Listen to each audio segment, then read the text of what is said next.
आज का हमारा विषय है ब्लैक बॉडी रेडिएशन या कृष्णिका विकिरण। सर्वप्रथम यह प्रश्न उठता है कि कृष्णिका या आदर्श कृष्णिका क्या होती है। आदर्श कृष्णिका या आइडियल ब्लैक बॉडी क्या होती है। आदर्श कृष्णिका में अगर हम 0 से अनंत तक की सभी तरंग दैर्घ्य को, सभी वेवलेंथ को अगर उस पर डाला जाए तो वह उस पर पड़ने वाली सभी तरंग दैर्घ्य को अवशोषित कर लेती है, पूरी तरह से एब्जॉर्ब कर लेती है। ऐसी मैकेनिज्म को, ऐसे बॉडी को हम आदर्श कृष्णिका या आइडियल ब्लैक बॉडी कहते हैं। किसी भी आदर्श कृष्णिका के लिए अवशोषण गुणांक का मान 1 होता है, अर्थात इस पर पड़ने वाली सभी तरंग दैर्घ्य 0 से अनंत तक की सभी वेवलेंथ को ये एब्जॉर्ब कर लेती है। अगर हम किसी कोटर या कैविटी की परिकल्पना करें, इस तरह की एक संरचना होगी।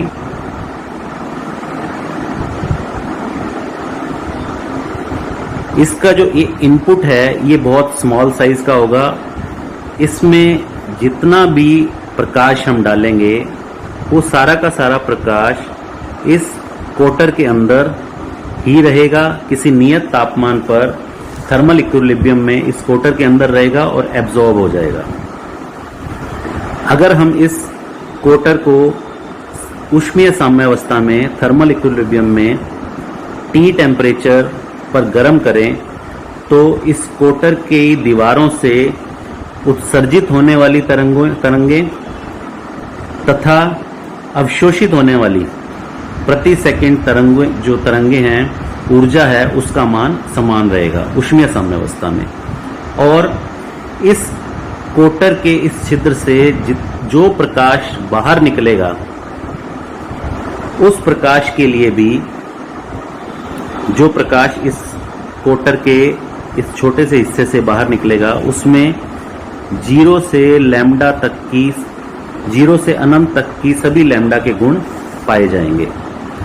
अर्थात ये वाला जो सिस्टम है, इस सिस्टम को हम ब्लैक बॉडी रेडिएशन कहते हैं, कृष्णिका विकिरण या ब्लैक बॉडी रेडिएशन।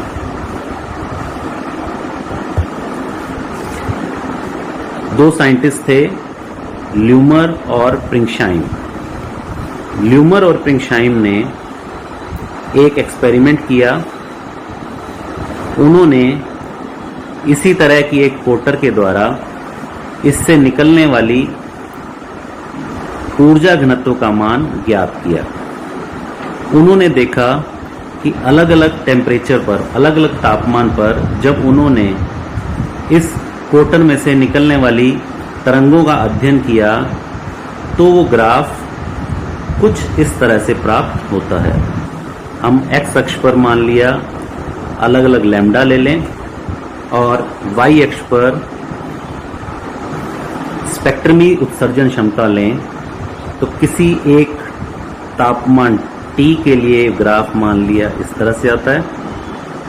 अगर इसी सिस्टम का तापमान हम बढ़ा दें और स्पेक्ट्रमी ऊर्जा क्षमता और तरंग दैर्घ्य के बीच में हम ग्राफ प्लॉट करें तो कुछ ग्राफ इस तरह से आएगा। और अगर टेम्परेचर का मान कम कर दें तो ये ग्राफ इस तरह से आएगा। उन्होंने इस ग्राफ का अध्ययन किया और कुछ इंटरेस्टिंग रिजल्ट्स हमारे सामने प्रस्तुत किए। उनके अनुसार, इस ग्राफ के अनुसार, पहले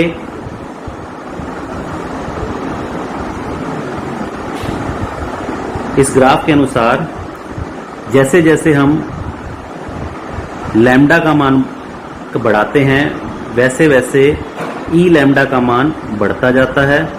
एक मैक्सिमम मान पे पहुंचने के पश्चात जिसके कॉरस्पॉन्डिंग तरंग दैर्घ्य हमने मान लिया लैम्डा m1 मान ली, और ई लैम्डा का मान ई लैम्डा 1 मान लिया। अधिकतम मान ई लैम्डा 1 तक पहुंचता है और उसके बाद इसका मान कम होना शुरू हो जाता है। तो पहले ई लैम्डा का मान बढ़ेगा, मैक्सिमम वैल्यू ई लैम्डा 1 पर पहुंचने के बाद इसकी वैल्यू के मान में कमी आएगी। ई लैम्डा m1 उसके मान में धीरे धीरे कमी आएगी।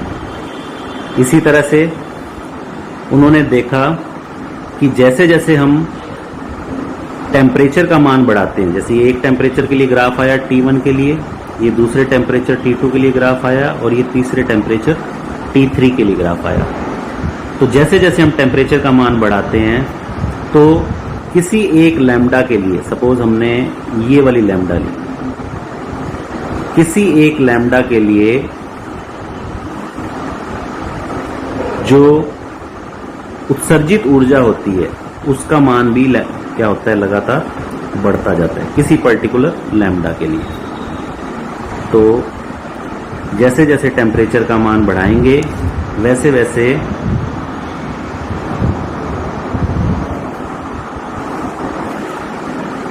वैसे रेडिएशन जो होगा हर लैम्डा के लिए वो बढ़ता जाएगा।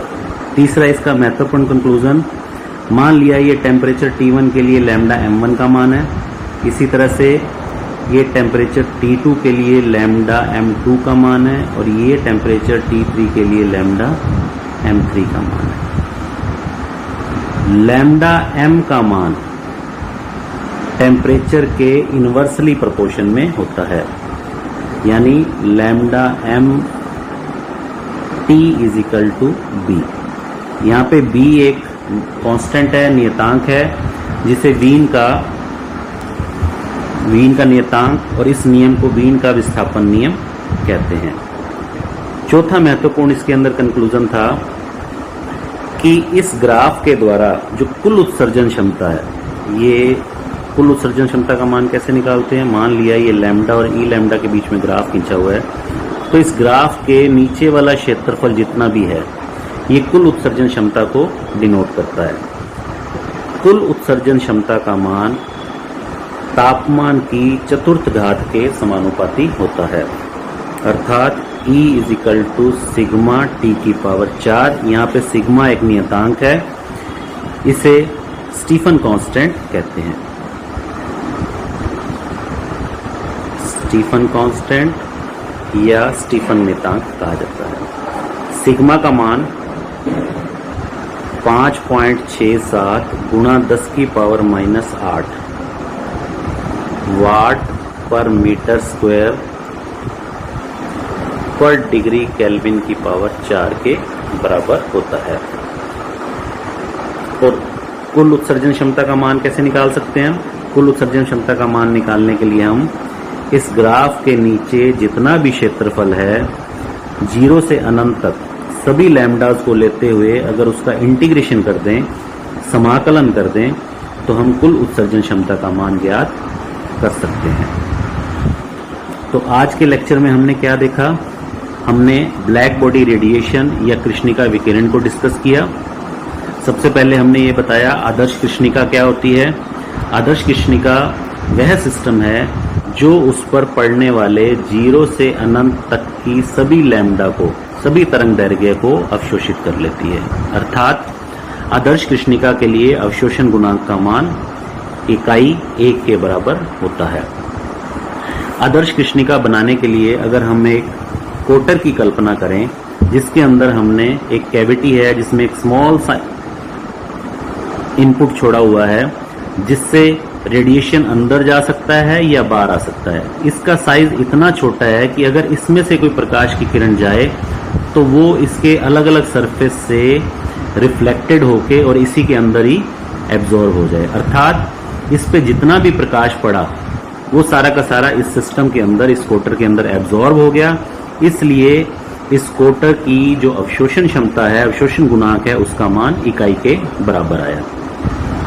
तथा ऊष्मीय साम्यावस्था में थर्मल इक्विलिब्रियम के अंदर इस कोटर की दीवारों से उत्सर्जित और अवशोषित जितनी भी एनर्जी है पर सेकंड उसका मान बराबर रहेगा। अर्थात प्रति सेकंड जितनी कोटर की दीवारें ऊर्जा का उत्सर्जन करेंगी उतना ही अवशोषण करेंगी ऊष्मीय साम्यावस्था में। इसी प्रकार अगर इस कोटर को हम किसी नियत तापमान T पर गर्म करें तो यह दीवारें ऊर्जा का उत्सर्जन करेंगी और ऊष्मीय साम्यावस्था में जितना ये उत्सर्जन करेंगी उतना ही अवशोषण करेंगी।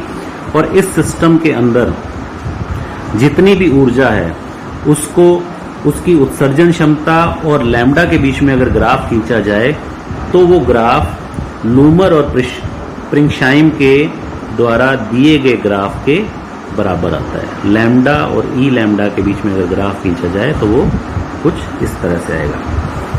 इसकी कुल उत्सर्जन क्षमता का मान इस ग्राफ के नीचे जितना क्षेत्रफल है उसके बराबर होगा। अगर सारे क्षेत्रफल को इंक्लूड कर लें तो कुल उत्सर्जन क्षमता का मान इस ग्राफ के नीचे घिरे हुए क्षेत्रफल के बराबर होता है। अर्थात कुल उत्सर्जन क्षमता का मान E = integration 0 to infinity E lambda d lambda.